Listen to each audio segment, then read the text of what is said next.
வணக்கம் தலைவா, அனைவருக்கும் இனிய வணக்கம். இன்னைக்கு நாம இந்த வீடியோவில் எதை பற்றி பார்க்க போகிறோம் அப்படின்னு பார்த்தீங்கன்னா, டிஆர்பி மற்றும் பள்ளி கல்வித்துறையில் வந்திருக்க முக்கியமான தகவல்களை பற்றி தான் இந்த வீடியோவில் முழுமையாக நம்ம பார்க்கலாம். ஸோ நம்ம சேனலுக்கு புதிவராக இருந்தீங்கன்னா ஒரே ஒரு சப்ஸ்கிரைப் அண்ட் பெல் மட்டும் கிளிக் பண்ணி வச்சுக்கோங்க. நம்ம சேனலில் வர அப்டேட்ஸ் எல்லாமே மிஸ் பண்ணாமல் இருக்க இது மிக மிக அவசியங்க. ஆசிரியர் தேர்வு வாரியத்தில் சற்று முன் வெளியான முக்கிய தகவல்கள் என்ன? 2013 தேர்ச்சி பெற்ற ஆசிரியர்கள் எல்லாமே பார்த்தீங்கன்னா அமைச்சரை சந்திருக்காங்க. அமைச்சர் வெளியிட்ட ஒரு முக்கிய தகவல்களை பற்றி தான் பார்க்கலாம். அது மட்டுமே கிடையாது, டிஆர்பியோடைய ஹெல்ப்லைன், இந்த பிஜேடிஆர்பியோடைய தேர்வு தேதியை குறித்து ஒரு முக்கிய தகவல் வெளியிட்டிருக்காங்க. ஸோ இதை பற்றியும் இந்த வீடியோவில் பார்க்க இருக்கோம். நம்ம சேனலில் முதல் முறையாக பார்த்தீங்கன்னா ஒரு சப்ஸ்கிரைப் அண்ட் பெல்லை கிளிக் பண்ணி வச்சுக்கோங்க.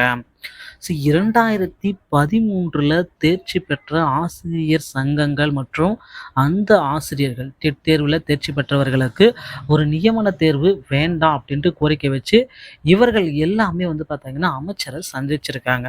ஸோ அமைச்சர் சந்தித்து நேரடியாக பார்த்தீங்கன்னா தலைமைச் செயலகத்தில் ஒரு முற்றுகை போராட்டமும் நடக்க இருக்கிறதா ஒரு தகவல் செஞ்சுருக்காங்க. ஸோ இந்த ஆசிரியர்களுக்கு ஆதரவாக நீதிமன்றமும் செயல்படுது. ஏன்னா அந்தந்த கேள்விகள் கேட்குறாங்க. பல்வேறு பெறப்பட்ட ஆசிரியர்கள் எல்லாம் நியாயமான கோரிக்கைகளை வலியுறுத்தி போராட்டம் நடத்துகிறாங்க. ஸோ அதில் ஒரு முக்கியத்துவம் வாய்ந்தது இந்த 2013ஆம் ஆண்டில் நடத்தப்பட்ட பணி நியமனங்கள். ஆசிரியர்களுடைய ஆசிரியர்களுக்கு ஒரு அதிரடி தீர்ப்பு அப்படின்றது நீதிமன்ற வாயிலாக அதி விரைவில் வெளியாகும் அப்படின்றத நம்ம நிச்சயமாக எதிர்பார்க்கணுங்க. ஸோ கண்டிப்பாக 100% 2013 தேர்ச்சி பெற்ற ஆசிரியர்கள் எல்லாமே போராட்டத்தில் கலந்துக்கணும் அப்படின்ட்டு ஒரு புதிய சங்கங்கள் எல்லாமே சொல்லியிருக்காங்க. ஜாக்டோ ஜியோ உள்ளிட்ட அமைப்புகளும் இதை தான் வலியுறுத்துகிறாங்க. புதிய சங்கங்கள் ஆரம்பிச்சிருக்காங்க. அந்த சங்கங்கள் எல்லாமே அமைச்சரை சந்திச்சிருக்காங்க. அமைச்சர் பார்த்திங்கன்னா செய்தியாளர் சந்திப்பில் இது குறித்து ஒரு முக்கிய தகவல்களை வெளியிட்டிருக்காரு.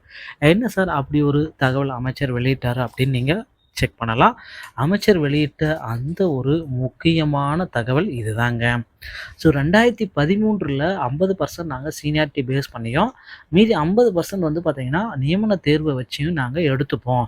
ஏன்னா ஒவ்வொரு ஆசிரியர்களும் தற்சமயம் சீனியாரிட்டி போயிட்டுருக்கு, வயது அதிகரிக்கிறது. ஸோ டெட்டுடைய சான்றிதழ் செல்லுபடி காலம் வாழ்நாள் முழுவதும் செல்லுபடி ஆகும் அப்படின்றதுக்கு உண்டான ஒரு அறிவிப்பையும் கொடுத்ததுனால, ஸோ அதில் சீனியாரிட்டியை பேஸ் பண்ணி நாங்கள் எடுத்துக்குவோம் அப்படின்றதையும் குறிப்பிட்டே சொல்லியிருக்காங்க. ஸோ இது எல்லாமே நம்ம கருத்தில் கொண்டு நம்ம பார்க்குறப்ப டெட்டாசிரியர்களுக்கு ஒரு நல்ல முடிவு விரைவில் இறுதியாகவும் எதிர்பார்க்கலாம்.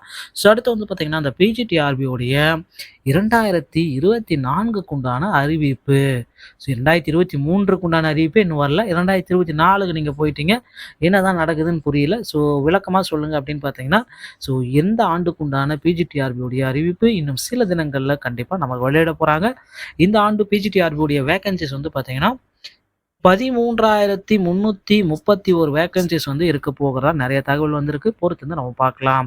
மக்களே, டிஆர்பி மற்றும் பள்ளி கல்வித்துறை சொந்தமான செய்திகள் அனைத்துமே நீங்கள் உடனுக்குடன் பெறணுமா? நம்ம சேனலோட இணைந்திருங்கள். அடுத்த வீடியோவில் இன்னொரு செய்தியோடைய உங்களை சந்திக்கிறேன். நன்றி, வணக்கம்.